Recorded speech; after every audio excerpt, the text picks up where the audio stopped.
Орогонго ушундай кылып казып салганга ким уруксат берди? Бүгүнкү күндө маселе чегерасыны тосмаса, берге 150 миң доллар Өзбекстан менен чегара.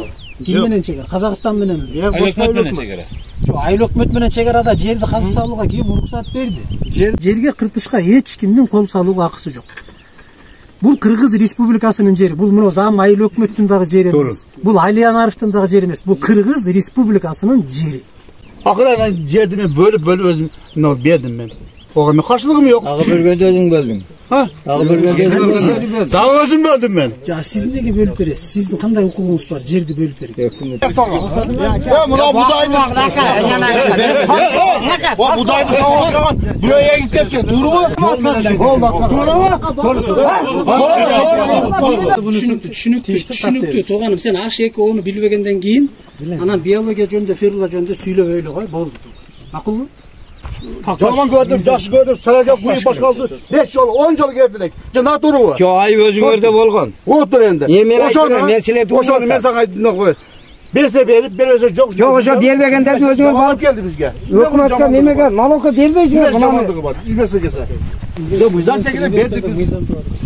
Ya oşon naloka beriş керек de bular. Mına berбейт de bizim akçabız dedi. Жаңалықтар сөйлесе бүйтіледі. Комиссия айыл чарбаны эмес кылат. Эме кылбагыла чык. Сенин мал мага бак сизге акым бар сенин? Эме кылба. Кой тургула. Ким уруксат берди? Мен берем. Ушул жердин кыртышын талкалап казып салууга ким уруксат берди? Мындай bir жерге келгенден кийин бир адам bir жерди бок кылыш үчүн 4 жыл 5 тегерегин орогонго ушундай кылып казып салганга ким уруксат берди? Бүгүнкү күндө маселе чегерасыны тосмаса, берге 150 миң доллар Өзбекстан менен чегара. Ким менен чегара? Казакстан менен. Айлөкмөт менен чегара.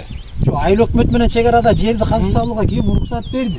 Жерде Ол жердин кыртышын, мына жер азыр 300 гектар жер казылып турат да, турабы? Жерди канча жерди талкаладың ара? Жерди кыртыш бүзүлгөн жок. Жок, сен өзүң эле мыйзамсың бенде. Жок. Сен заман өкмөтү келип эле кастырып алып салып, палан жерге коюп бергенде кайсы мыйзамдын негизинде иш кылды? Биз чегераларыбызды аныктап бүгүнкү күндө жерди бир жумалап, бул жерде эч ким аныктамайт. Айыл чарба департаменти. Госрегистр, айыл чарба департаменти. Казбыксан мына граншаны билет кой. Картада бар го. Буларга ким? Жерди тарыхын айтып берин эке, кандай? Буларга келип содурган тарыхынын кереги. Ким уруксат берди буларга муну касып салганга? Bunu men көрө элекпиз. Бизден Госрегистрдан өтө элек да бул чейнетип алган жок. Биринчи жолу көрүп атам. Жок, ушинтип касканга ким уруксат берди? Мыйзам жол береби? Мунагу жерге ким жооп берет? Мунагу топурак, мынакей силер азыр кыртыштын баардыгын талкаладыңар да. Бул жерде жер мыйзамы бар да, турабы? Кыргыз Республикасынын жер кодекси бар. Ошол жердеги мыйзамда турат да, жер деген кандай болуп пайдаланылышы керек. Анда бүт баардыгы ушул айылда чектерибиз бар да, турабы? Сиздин деле чегиңиз бар, менин чегим бар. Анда мен деле казып албаймынбы тегерет эле. Эмне десе мен тигиден коргонуп атам деп туруп казып алайын келип. Аны коргойт, атайын каражат бар. Эгерде ошончолук инвестор ошончо акча салып атса, ал келип неге темир тор менен тозуп албайт дейт. Эмнеге темир тор менен тозуп албайт? Эмнеге жыгач тор менен тозуп албайт? Жерге кыртышка эч кимдин кол салууга акысы жок. Бул Кыргыз Республикасынын жери. Бул мына зам Айлөкмөттүн дагы жери эмес. Бул Алиянаровдун дагы жери эмес. Бул Кыргыз Республикасынын жери. Анан Кыргыз Республикасынын жерине кол салып келип монтип казып алганга ким уруксат берди? Эмненин негизинде казып алат? Мен инвестормун, мен келем дагы жерди тозуп алам сонун кылып. Бүт зым менен тосом, башкасын коем. Мен Кыргыз Республикасынын жерине эч кандай мыйзамды бузуп, ушул жерди тебелебешим керек. Сонун кылып туруп бардыгын жасап коем. Азыр заман өнүккөн заман, мүмкүнчүлүк бар, бардык жагына. Dedi, bulay bizde. Bulay bizde. Bunu толтурабыз. Эми сиздин максатыңыз эмне болду? Максатында ушул инвестор келген деген ушундай. Максаты мындай. Инвестор мыйзамдуу түрдө иш алып барыш керек. Коомдук угуу өтүш керек. Силер жанагы айлана чөйрөнү коргоо министрлиги, бүгүн климат министрлиги бар го. Мына ошол жерден барып бүт бардык жанагы жаратылышка тийгизген таасири жөнүндө изилдөөлөр жүрүш керек. Анан гана ошонун натыйжасында Айлөкмөттүн токтому чыгып инвесторго жери берилет. Ошонун негизинде анан инвестор ошол жерди иштетет. Себеби инвестор акча салып аткандан кийин мен акчамды салып атсам, ошол акчамды кайтарышым керек да, турабы? Мен пайда көрөм деп салам да. Анан пайда көрөм деп салган жерге мен келип эле тебелей бербейм да, каалаганымдай кылып көз жаздымда калтырып эле элди түшүнткөндөн кийин анан маселе оңуна келиш керек. Ага чейин эле оңдогонго болот. Силерде толук мыйзамдуу укук бар. Бийликтин өкүлүсүздөр, мына айыл башчылардан баштап бардыңар бийликтин өкүлүсүңөр, жергиликтүү президенттин жерлердеги жоокерлери мына сиздер. Анан биз өзүбүз жеринде бийлик өкүлдөрү мыйзам бузуп отурсак, анан эл айтат да, силер туура эмес кылып атасыңар, силер жеп атасыңар, ичип атасыңар деп айтат да. Ошонун натыйжасында айтып атат. Турумузда макул. Эми дагы бизге бир суроо да. Биз алар бул азыр сондан бул атасыз. Эмне үчүн алса болот, башка болот. Жок, биз өзүбүз билмесек берип. Biz özümüz jarandardı, özümüzün alana valıkların jarandarını yer menен kamız kılıp, ana açıp basam buga bersek bolabı? Jok, bulam da ne olan tur gele berebe. Jok, al mындай. Ошону айтып койбойсузбу? Силер азыр мындай кылып атасыз, сиз мындай кылып атасыздар. Бул Маңгыт айыл өкмөтүнүн тургуну, мунун бияка тиешеси жок деп атасыз. Туура. Бул Кыргыз Республикасынын жараны. Эгерде жер бизден ашса, Кыргыз Республикасынын жараны. Арабан районунун тургуну. Туура. Бул киши күйүп айтып атат. Туура. Жердин бүт бардыгын казып талкалап атат, мыйзамсыз иштетип атат, келип ушул жер текшерип бергиле деп айтканга, Маңгыт айыл өкмөтүнүн тургунунун да, Кермет айыл өкмөтүнүн тургунунун да укугу бар. Туура. Эми ошол башсыз жерди мен 300 гектарда 260 гектар жер калды. Мен айланар айыл өкмөтүнө берип туруп, башканын берскен акым барбы? Жок, любойна бере беришим керекпи мен. Кегенге. Аяталар ийип атат. Жерди качан бересиң, качан эмне кыласың, качан токтоп, мен да сөз сүйлөйүн. Жонткан болом, да сөз сүйлөйүн. Мынау жерди бөлгөндө алланаркы бөлдү, туура. Бөлгөн менен булар 1 жыл экти, да өзү. Эч кимди жолотподу, бизди ham жолотподу. Мына пастанан алышкан. Питиңенен чыгып кетти, бопту экти. Эккен менен шоро басты, эч нерсе ала алышпады ошол жылы. Анан көзү башындабы? Башында болгондо иште.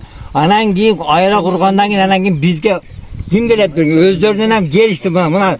Мен Алланардын адаммын деген адамдар ham келип эгип көрдүрөсө. Эмесиңендер, гектарлап эч нерсе ала албады.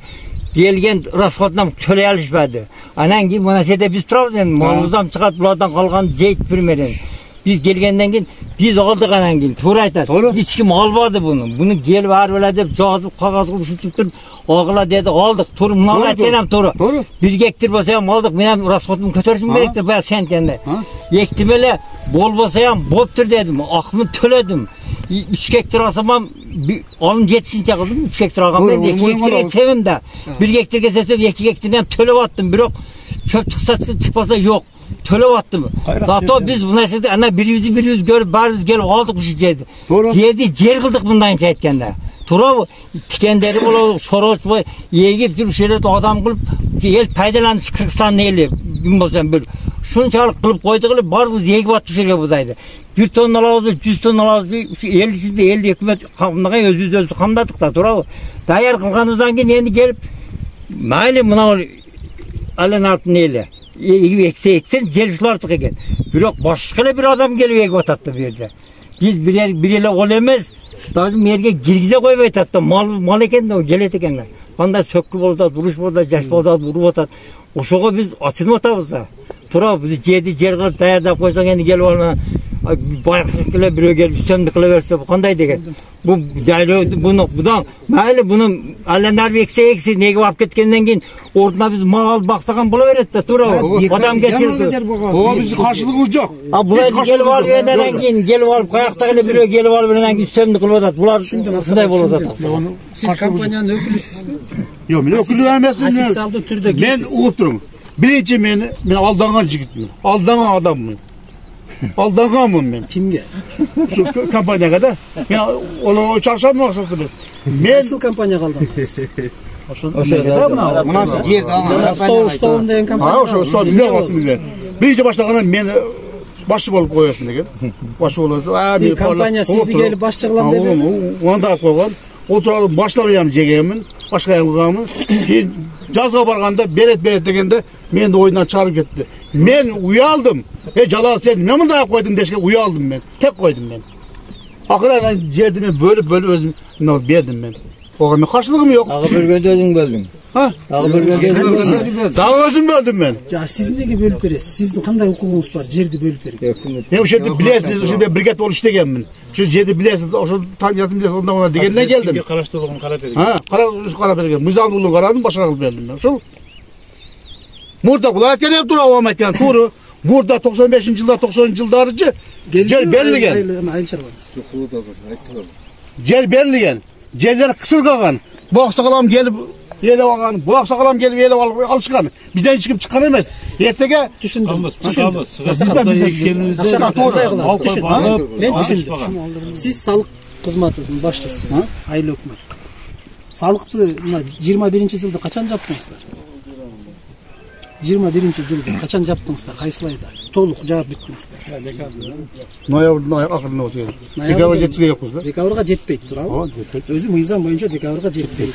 Жаңы жылга чейин кварталга бөлүп туруп анан аягын жаап, биз мына Алиянаров Айыл Өкмөтү 21 жылда ушунча киреше таптык салыкта.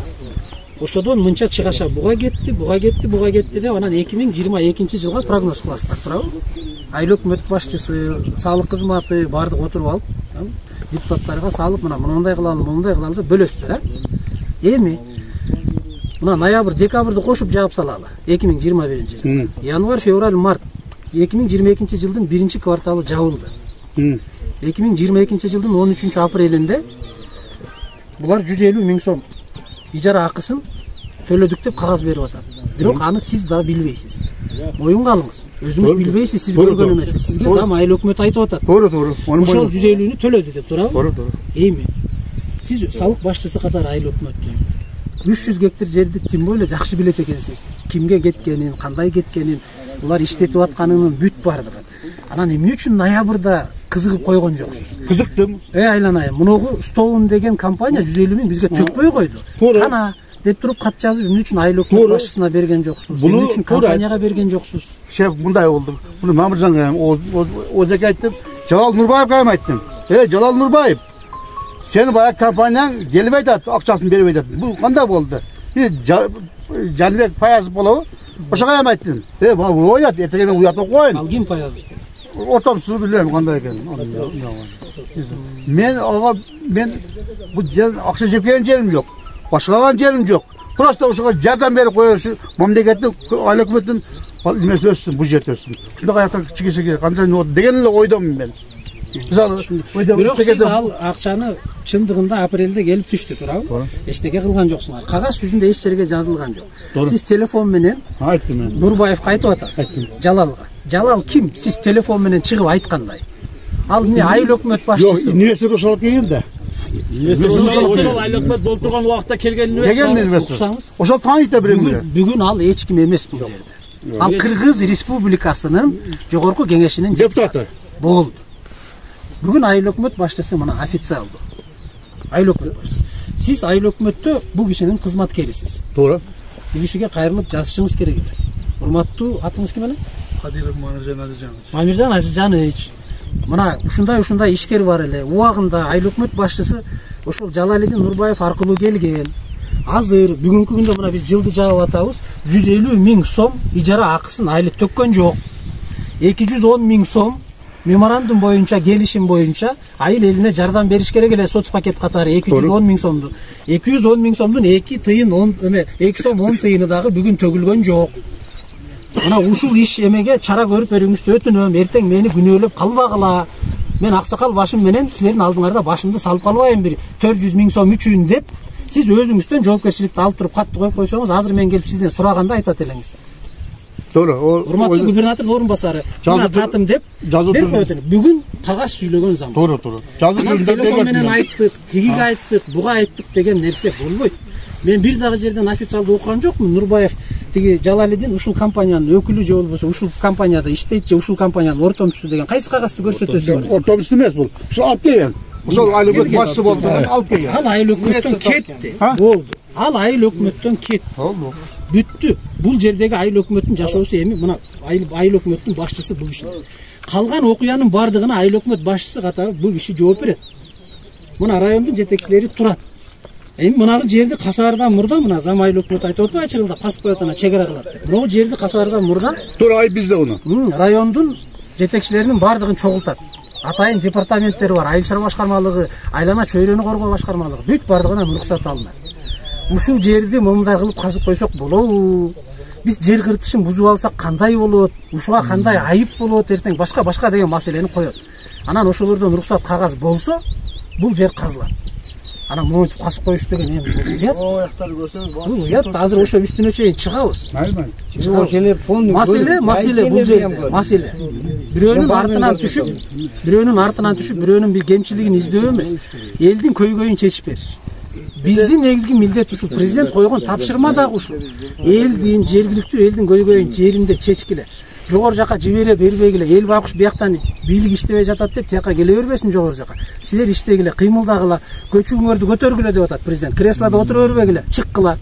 Талаага баргыла, суга суу сугарып аткан жерге баргыла, эгин эгип аткан жерге баргыла, көзүңөр менен көргүлө деп атат. Мына губернатордун тапшырмасы ушул. Бүгүнкү күндө талап ушундай. Баргыла, көргүлө. Жеринде чеч бергиле деп. Мыйзам бузуп аткан жер болсо, ал инвестор 7 баштуу желмогуз инвестор болсо да Кыргыз Республикасынын мыйзамын бузганга биз жол бербейбиз. Кыргыз Республикасынын жараны катары биринчиден, экинчиден бийликтин ишенимди коюлган ошол өкүлүнүн орун басары катары мен Кыргыз Республикасынын мыйзамын Кыргызстандын жараны эмес башкалар бузганга жол бербейбиз. Биз ошон үчүн келдик. Канча болду зам болгонуңузга? 8 ай болду. 8 ай болду. Онда сизге туура келбейт экен да. Мисалы, биз сизге жолдо сурады. Мына текужа ташы бар. Эгерде ошонун астын мен чуккадан бир 2 КАМАЗ алсам, мен тама берет эле. Туурабы? Бул Кыргыз Республикасынын кызыл китебинде бар, туурабы? Жана турбу? Ташты сары таш. Мана турат. Мен айыл өкмөт аркы бетинде. Жок, мына. Тең таша. Эмне болгон? Кызыл китеп. Синжипирен таш жарып болуп аткан жер. Берака жарып өттү. Азыр о жогору кеңеште отурат. Биздин Кыргызстандын кызыл китебинде бар да. Жана туруп айтам да. Кызыл китебинде бар. А ушуну башына алып кетет. Буга эч ким набайт. Бул эгерде ошого тегизе болсо тегизелет да. тегизелет бул. Кимге карайт? Не кимге карайт? Бул жер. Кирметова карайт наркөне. Бирок таш жарым бизге карайт. Сиздерге караган жери барбы? Канча жер? Ортодон бөлүнгөн туура. Канча жагы сиздерге карайт? 50% да бу 50 Жок, 50 эмес. Ол жерчи ташты мына бул жамбаш жагы немеге карайт. Таштын үстүнө карайт. Таштын үстү жагы карта боюнча бардыгы айланар байлык бүтө карайт. Карта боюнча. Карта боюнча. Эми кимге жаздыңыздар ушул боюнча? Мына биздин айыл өкмөткө ушинтип келип, мыйзамсыз ушундай бир компания келип талкалап атат ташыбызды деп, мына аксакал суроо берип атпайбы? Кимге жаздыңыздар? Мына айыл өкмөтүңүздөр сиз айыл башчысы айткан. Жок, силер ал элдин атынан эмес, мен бийликти айттым. Мына сиз аксакал, мына сиз айыл башчы катары, айыл өкмөт катары кимге жаздыңар? Зам айыл өкмөт катары кимге жазып ошонун таламын талаштыңар? Бул боюн болду. Өзүгө майсыл да эмнечи? Губернатор Зият Исламович эми келди да? Ал жаңы эле келди губернатор. Эми айтып атасыз. Маселе мындай мурда болгондо бурда айтылган. Көкүрөк жок дейт. Бала ыйлабаса, көкүрөк жок. Кыргызда жакшы сөз бар. Мына сиз дагы айыл башчы катары президенттин тапшырмасы менен Кыргыз Республикасынын конституциянын негизинде коюлуп атасыздар. Ошол өкмөттүн эсебинен мына карапайым эл төлөп аткан салыгынын эсебинен айлык алып, үй бүлөбүздү ал азбы көппү ал башка маселе. Ошонун эсебинен үй бүлөнү багып атабыз, ошонун эсебинен иштеп атабыз, ошонун эсебинен мына кызмат кылып жүрүп атабыз, туурабы? Анан ошол кызматты кичине акташ үчүн адам ойгонуш керек. Мен жоопкерчиликти алдым ушул жерге. Мына менин айылыма, менин айыл өкмөтүнө келип ушундай кол салуу болуп атса, эгерде мыйзамсыз кол салуу болуп атса, жазгыла, укук коргоо органы бар. Мына район бар. Район эгерде чечпей, район ошолорго кошулуп кетип атса, областка жазгыла. Област кошулуп кетип атса, республика бар. Республикага жазгыла. Ошонун бардыгын анан териштирип чыгып көрөт. Бүгүнкү күндө, бая илгерки 30 жылдагыдай эле мен көрдүм, сен көрдүм. Бул мен тай экен, бул мен бай экен, мына жерде кирбей, көрбөй эле кой, муну кылбай эле кой деген заман бүткөн. Андай заман болбойт. Тигини тиги бөлүп алат, бул районду бул башкарат, бул районду бул башкарат. А тиги жогору жак, тиги жакта сүйлөй берет, төп ашуудан бияка эчтеке өтпөйт деген мыйзам жок. Бүгүн мыйзам бардык жерге бирдей. Мына биз кыдырып көрүп, Өзгөн районунан Кароол айыл өкмөтүнөн 1 гектар жерди, ошондой эле жерди ар ким бөлүп алган экен. Адагы айыл өкмөттүн кызматкерлери башкалар өз убагында туруп мыйзамсыз эле токтом чыгарып алып, бардыгын алдык. Мыйзам иштеди, кайтардык. Көк жар айыл өкмөтүнүн Окат районунда жерлеринин бардыгын бүгүн кайтардык кайра. Алар да кызыл китеп алып, токтом алып, колуңардан не келет деген. Колуңардан не келет, эчтеке келбейт. Биз бүт бардыгын жазап алдык. Бүт бардыгын кайра мамлекетке кайтарып. Бүгүн мыйзам иштейт. мурдагыдай иштебейт деген заман жок. Ошон үчүн биз айтып атабыз, силер чырылдап келип мына замайыл өкмөт туруп алып адвокат болуп атпайбы? Кокуй эле кокуй, анан буну менткен, анан Ферулла деген андай. Ферулланын фыл тамгасын билбейт. Мунун эч кандай ага чыгып айтып коргогонго акысы дагы жок. Бул айыл өкмөттү коргош керек. Айыл өкмөттүн элин коргош керек. Кетири болбоду. Айыл өкмөттүн элин коргоет. Çok şeyde, mına üstüne geldi. Ana geldi, tutup onda koysak olur. Ay bizde. Ana toğunu kim ondaydı? Ket de olende. Bunu sürüp öyle onda koyuş bulmaydı. Bunu kazgan kişi büyük bardığı ayıbın töleydi. Bu bir. Büyük bardığı ayıbın töleydi. Bu yerde oğul çoyğun jaratılıştı buzu, жерди buzu boyunca ayıp var. Bu bir. Екіншіден, hiç qanday mamleketlik organdın ruhsatı жоқ эле ушул жерди компанияга берип, ушул жерди иштетип аткандыгы үчүн чоң айып пул төлөйсүң. Бул экинчи. Үчүнчүсү, коомдук угуу өткөзбөй туруп, жаратылышка тийгизген таасирин аныктабай, изилдөө жүргүзбөй туруп, мына жерди ишке берип, келишим түзүп салгандыгы үчүн аны үчүн дагы айып. Коомдук угуу өткөзгөн, айылбөттүн несин өткөзгөн, депутаттар менен деген угуу деген ал депутат менен 15 киши катышып койгон эмени көрдүм мен. Андай протокол менен коомдук угуу өтпөйт. Ал жөн эле комиссиянын протоколу, ал жазылып турат мына. Жерде да турат. Bir, ikinci, her ayılda bizde bayağı ne koyup, tarifine de koyup. Ayıl eli menен O zaman joluşkanda aytken. Bunu aytken. Al. O ilham, aytken mi demedi? Burada kadar aytken. Sohbet davetken jogolanda aytken. Boski daha aytып атпайбы. Кагаз сүйлөгөн заман. Бүгүн. Aytılgan ошо. Жүргүлө үстүнө центга чыгар. Жүргүлө. Osa bulardın niyeti nima bu yerde alış mı? Ben maksat yok Almanlarıktı yerimi niyeti nima şu? Hazır mında. Siz yeni geldiniz akaya. Nima bu? Biz Almanlarıktı yeri koygan maksatını nima? Yürün Danaraga. Sen deyge bana. Yok, niyet aytып bereyim. Центрга чыгалы. Жүргүлө. Az gel siz merge maylı mına nemelerden alaylı Araplardan ha siz gel budayınızı egin, jiştirip ketin, oradan ben mal jayayım şerkeç. Niyet şu.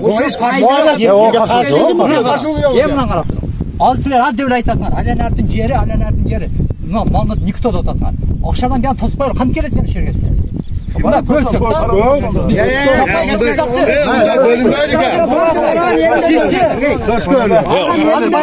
Kabinetinizden çıksak, sen ne gelip ayağına kıltasın? Жаңарық айлап дейін ашыдат да мерденче. Kimge uğraşlar? Çıktık qazı. Bu çıkıdat mağaçı. Gel odatlarga. Sen ne gelip altıp ayağına arapka? Mahmut'tan yürü ne sürüp otasın, ne gelip kampilik çıkaratasın da gürüz aklatpay alalım. Yok. Gülgüla. Emene. Hazır emene. Tigi jana vagondorgo çıkalım. Vagondorgo çıkalım. Hayır. Ya bu cenneti bizden hem buladı. Sizlerden hem buladı ki. Ata buladı kokluyor. Haramsız var. Haramsız var siz.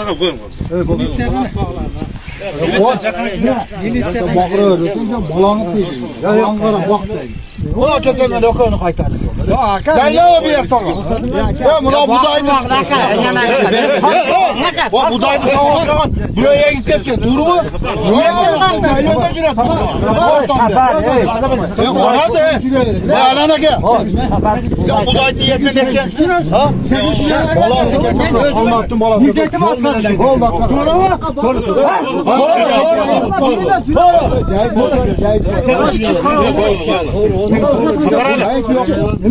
Asker var, Yok, adam bir bizim borçlar mıyız? Borçlar mıyız?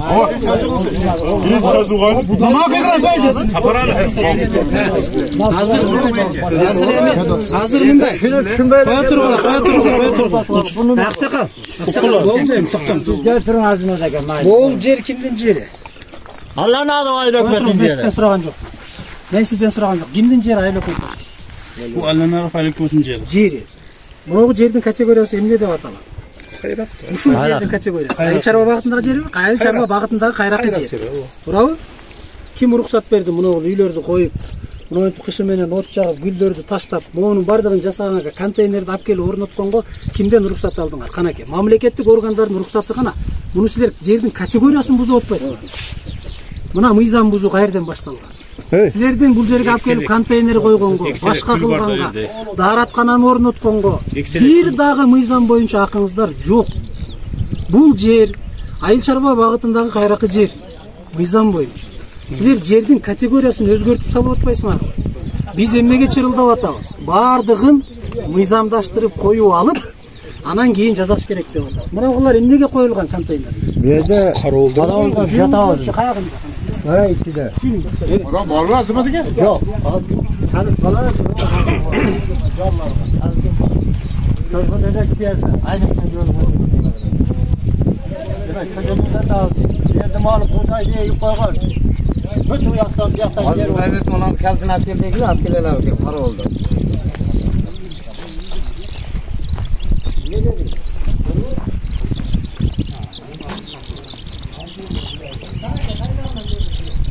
Ya var ya, az kendi çoğu yapsa kalkıp baktı. Bana kendi, bana ne kadar var bu? Şöyle koyalım, aynı işte. Kalk geldin, kalkını açsın. Aferin, kalit aferin. Kalk geldin, kalkını açık gördün, neye geldin? Şularga çiğ içti bulsa. Kalit demesken açık. Evet, ya kendi, yok.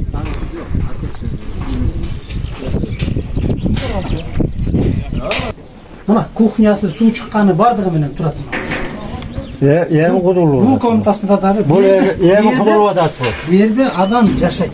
Эгерде 2021-жылдан баштап ушул жерге уруксат берилген болсо, мына 1,5 жылга жакындап баратат, бул жерде адамдар жашайт.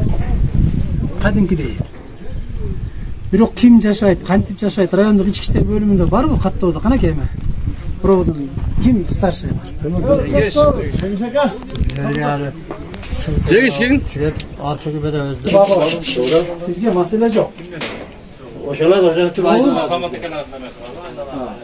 21-жылдын август айларында Афганистандын 9 жараны келип, Ош областына учетко туруп, ошол жерден дарап келишип, 3 ай туруш кайра кетишкен. Ол боюнча такта бардыгын 10-бөлүмгө берген, Караган ошол областтык ички иштер бөлүмүнө бергенбиз. Эми маселе, эми ошо 9 жаран келип атат. Келип атат, мыйзамдуу келип атабы, кайсы кагаздын негизинде, экологиянын кагазы кайда, мамлекеттик органдардын уруксаты кайда деген маселе көтөрүлдүбү? Ал убакта дары чөгү келе эле. Алар биринчи келип жер кыртышын көрөбүз деп келип. Жок, жер кыртышын көргөнгө Кыргызстандын жерине Афганистандын жараны эч кандай кагазы жок, кирүүгө уруксат берилеби? Жок. Кантип анан кийин киргизип койдуңуздар? Эмне себептен? Эгерде дарысы келелек болсо, чөгү келелек болсо, кагазы келелек болсо, документи келелек болсо, биз жөн эле учетко коюп эле анан учетто эле сактап койбойбуз да, туурабы? Ички иштер башкармалыгынын ички иштер органдарынын негизги милдети кылмыштуулукту алдын алуу. Болгон кылмышты иликтөө эмес, кылмыштуулуктун алдын алуу, туурабы? Биз кылмышкерлер, мүмкүн алар кылмышкерлерлер. Ким кепилдик берет? Сиз деле кепилдик бере албайсыздар, туурабы? Келип эмнени экти, эмнени койду, маселе ушунда болуп атпайбы? Эч ким текшерген эмес да. Мына бул жерге келип аткан инвестордун ким экенин, ал кайсы документтин негизинде келип атат, эмненин негизинде келип атат, эч ким текшерген эмес. Эмне десе Нурбаев айтты, бул. Нурбаев алып келди. Бүт ошонун негизинде иш болуш керек. Нурбаев деген бул Алианаровдун ханы эмес да, бии эмес да. Бу жерде деген Кыргыз Республикасынын мыйзамы бар да. Алианаровдун Нурбаев ошо Кыргыз Республикасынын 6 миллиондон ашык жаранынын бирөөсү гана болгону өкмөт тарабынан ага ошол убакта айыл өкмөт деген гана статус берилген, башчысы деген, туурабы? Башка эч ким билбейт. Ким келип атат бу жерге, ким отуруп атат, ким эмнени карап атат. Мына жердин бардыгын 300 гектар жерди казып салып атат. 300 гектар жер. Ким жооп берет? Канча гектар жер касылып кетти деп ким эсептей алат? Жана айыл чарба келдиби департамент? Келлекпи госрегистр? Жок, бар. Госрегистр кандай? Дала теке. Госрегистр Mal koyuyor. ар бери ошол 60 күн 58 күнгө чейин учеттор текшерген. Анан ошол жана мерекеси ошол соглашение менен алып келген. Жок, өзү ошо мугалда так. Менин үстүмөн айтканга акың жок сен. Эме? Уган, мен уксам, менин үстүмөн сүйлөгөнгө акың жок. Такталбаган нерсени менин үстүмөн сүйлөгөнгө акы. Такталган маалыматың барбы ошол боюнча? Анан эмнеге айтып атасың? Такталбаган маалымат жок болсо айтпашың керек. Жоопкерчиликке тартыласың. Мен үстүмөн арыз жазам азыр туруп. Менин үстүмөн жалган сөздөрдү таратып атат. Кичине мындай сүйлөгөндө оозду карап сүйлөш керек.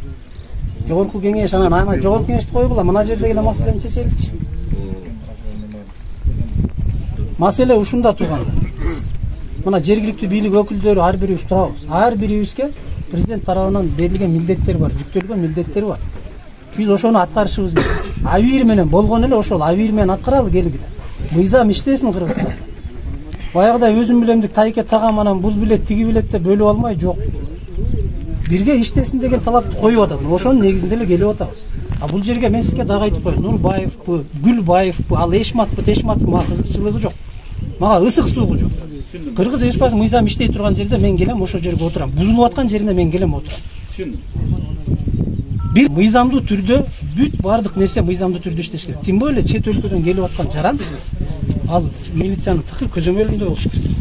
Тыкыр көзөмөлүндө болуш керек. Ага жергиликтүү бийликтин ошол ички иштер башкармалыгынын жиберилген атайын өкүл катары сиз жоопкерчилик түздөнүз.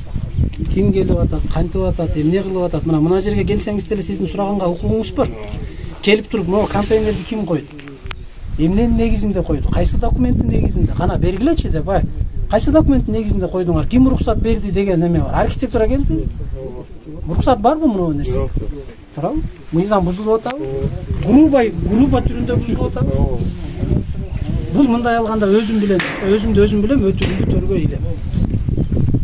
Башка карапайым элиң башкаң эч ким эмессиң. Мына мен келип айттым, ушул жерге коюлат, ушул жерге себилет, ушул жерге эгилет. Болду. Мен киргиздим, бүт. Андай болбош керек. Ошон үчүн айыл өкмөтүнө район бүт бардыгын тазалагыла. Мынагынын бүт бардыгы кетиш керек. Мынагы жер айыл чарба багытында болуп пайдаланганга калыш керек. Мынау казылган топурак, алдагы казылган топурак, алда мына кышы менен жагып аткан, алдагы эмени тиги көмүрдөн чыккан, алдагы гүлдүн бүт бардыгын мыйзамдуу түрдө экология, экотех инспекция айып пулун салып, толугу менен айып пулу Кыргызстандын эмесине эсебине төлөнүш керек, бюджетине. Мунун бардыгы чыгарылыш керек. Анан барып булар компания эгер ошончолук авирдүү, ошончолук Кудай алдында жүрөктөрү ак компания инвестор болсо, башынан баштап мыйзамдуу келсин. Коомдук укугуна өтсүн элге. Жаратылышты коргоо агенттигинен барып уруксатын алсын, саламаттыкты сактоо министрлигинин тиешелүү бөлүмдөрүнөн, департамент башкаларынан бардыгынан уруксат кагазын алсын. Ушуну эккенге болот, ушул адамга зыян келтирбейт. Ушуну эксе эртең ушул жердеги жердин кыртышы бузулбайт деп бардык тараптан уруксатын бергенден кийин ушул жерге үй салганга уруксат, контейнер орнотконго деп райондук деңгээлде мамлекеттик органдардан уруксат алгандан кийин мыйзамдуу түрдө келип иштесин. Биз эки колдоп, эки буттап колдойбуз. Жердеги жашаган айылга зыяны тийбей, бүт ал бардыгы эмеге алыныш керек. Бүт бардык тарап алыныш керек. Тиги ийгиликтөөгөч. Бул Кыргыз Республикасынын мыйзамдарында жазылган. Биз мыйзамдуу мамлекетте жашайбыз да, өзүм билемдик мамлекетте жашабайбыз да. Мен каалаганымды кылып келип коем деген. Ошон үчүн мына жана комиссиянын чечимине муну да киргизиш керек. Башынан баштап жанагы коомдук укугунун өтпөгөндүгү, айлана чөйрөгө болгон таасирди изилденбегендиги бүт бардыгы. Саламат сактоо министрлигинин уруксаты эч кандай жоктугу буга. Бул ферула деген эмне? Кандай нерсе? Адамга зыяны тийбейби? Эгерде ушул жерге эге турган болсок, адамдарга зыяны тийбейби? Жер кыртышын бузбайбы? Бүт бардыгы иликтенгенден кийин анан булар келип мыйзамдуу иштей берсин. Эч ким эч нерсе дебейт. Салыгын төлөсүн, жумуш орун түзүп берсин. Мына 200 киши мен жаңы эле протоколун окудум. Мош тиги жерде барыңар бар, жогуңар бар. 200 киши жумуш орду менен камсыз болот деп атат. 200 адам. Бүгүн мына биз келип көрүп атабыз, 2 адам иштеп атат экен. Мына бул аксакал, анан бирөөсү ким? Дагы бирөө. 2 адам.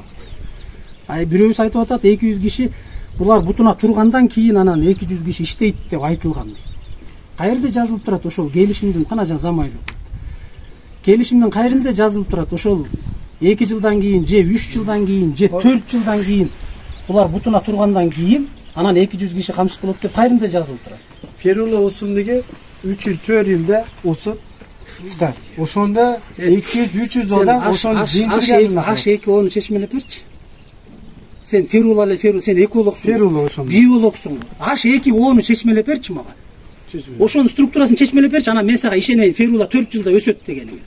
Уза интернетте жазылган, китебеде жазылган. Интернетке жомокту чыгарып берем, мен сага жазып тур. Сен айыл өкмөттүн орун басарысың да. Сен айыл өкмөтүңдүн кызыкчылыгын карабайсың да, мына жерди, мына элдин кызыкчылыгын карабайсың. Eldi kızıqçıga ишкерден коргойбуз. Кантип мыйзамсыз? Жок, мыйзамдуу. Мынау мыйзамдуу бу.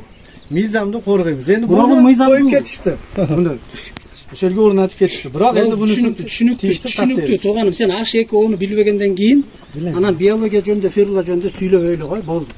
Макулбу? Азыр эми маселе ушундай.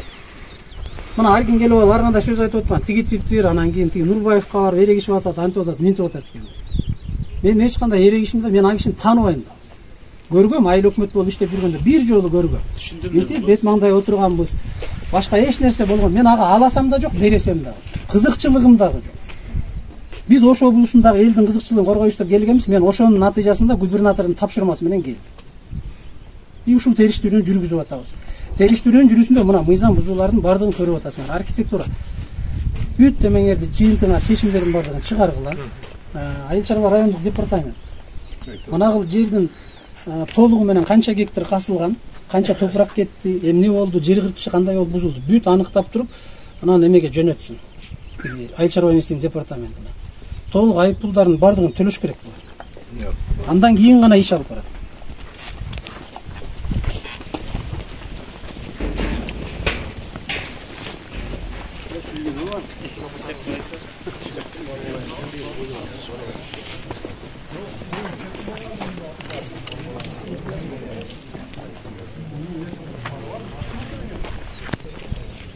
Жашап кетти. Жашап кетишти. Жок, бүгүн дагы жашайт. Участковый. Бүгүнкү күндө дагы мына жерде чет өлкөлүк жарандар жашайт. Мына бул кишинин сөзү бүгүн Жалал-Абадка кетишти деп. Мынанын ичинде Рес жакындары кетти. Рес. Мына ел тургундары билет, мына райондун акимдин орун басары. Рес каякта? Келсең Рес, мен кытышма. Açık görüş gerek mi? Moğol jakындары кетти. Электр энергиясын тартып келүү деп атпайбы? Полностью электр энергиясын тартып келип берип иш кылабыз да. Рес канча уруксат берип атасың? Электр энергиясын уруксат кениш биз жер дейм утазас. Могул эмне? Жөнө шкаф экен. İçinde yok. Bunun da kalite jokпу? Karo. Bu жерин да kalite жок байке? Yok, onuku yok, bunuku badırlar. Bunuku kana. Ap kelingizler. Açыңыздар. Шабан. Жатакана экен. Açыңыздар, көрөлү. 9 адам dedi ғой. Қалды қағазын даярдап атат. Сізге қатты. Oldularım da. Dayın. О, жыл кайдап кетти наракка.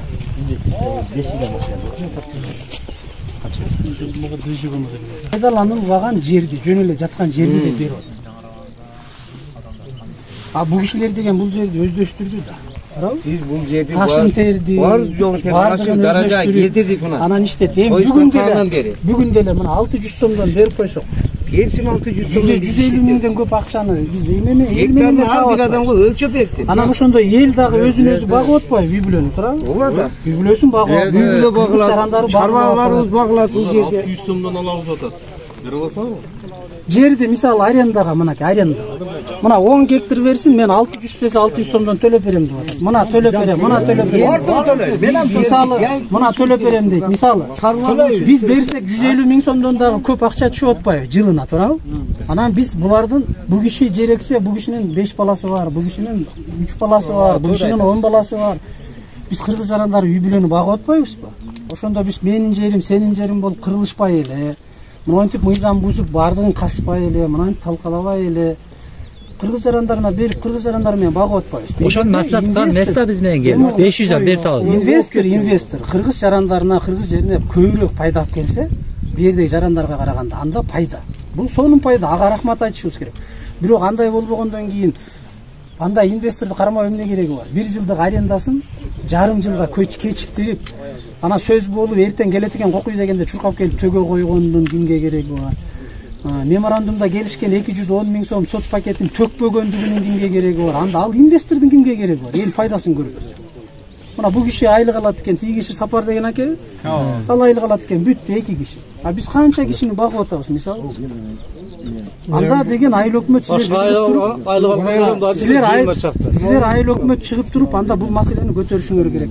Жердин арендасын 500 сом эмес 1000 сом кылыш керек анда инвесторго.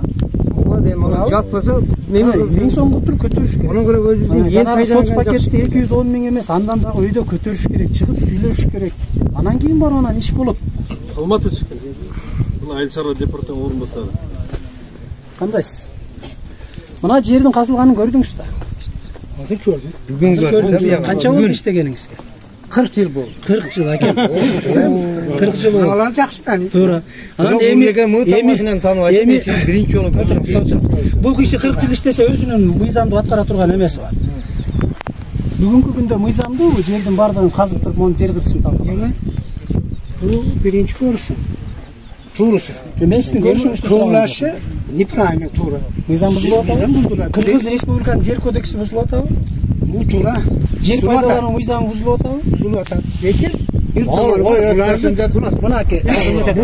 бул биринчи маселе. Эми экинчи маселе. Мынагы жер айыл чарба категориясындагы кайрак жер, а? Кайрак. Айыл чарба категориясында.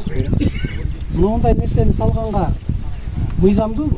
Мына жердин бузулганын көрдүңүз да, мына. Бул шагыл жатат, уксаңыз, шагыл жатат, гүл жатат, башка жатат. Мынын бардыгын орнотуп, мына жерди көтөрүп мына казып, ушул жерди айыл чарба багы категориясындагы жерди ушундайга пайдаланганга мыйзам уруксат береби Кыргыз Республикасы? Эми агар бетон куймаган болсо уруксат бар.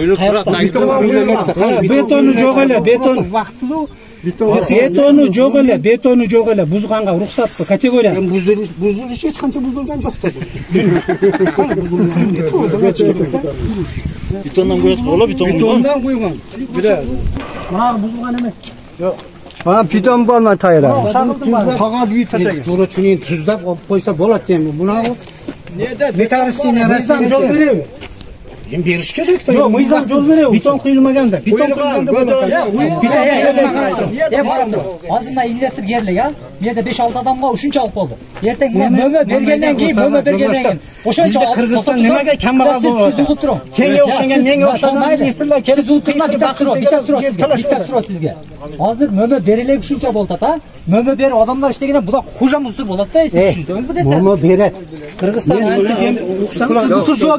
антик кембагал болгон жок. Кыргызстан сизге окшоп мыйзамды билбеген жетекчилердин айынан кембагал болот. Өзүнүн жерин тебелетип тепсетип койгондордун уксаңыз, болбойт. Тебелетип тепсетип койгондун айынан Кыргызстан кембагал болот. Мына азыр мен ошо боюнчачы мына Казакстанда бар экен, Өзбекстанда бар экен ошо.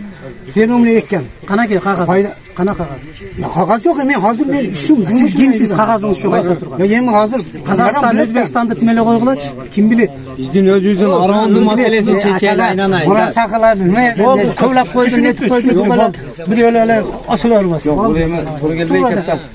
Мына карам. Ака, мен сизди коммунизм иштеген жок. Жок, неме керек бар жүйүңүз? Сиз өзүңүз Бул боюнча керектүү зданиялар боюнча, департаменти боюнча бир тактап туруп, мыйзамдуусун карап туруп, керектүү жерлерге катылган кайрылып туруп, анын результатын чыгарабыз. Кайра ордуна кайтарсын могу жердин бардыгын. Анан жана айып пулдарынын бүт бардыгын комиссия чечим чыгарып, ар бир эме өзүнүн айып пулун салсын эми. Мыйзам чек.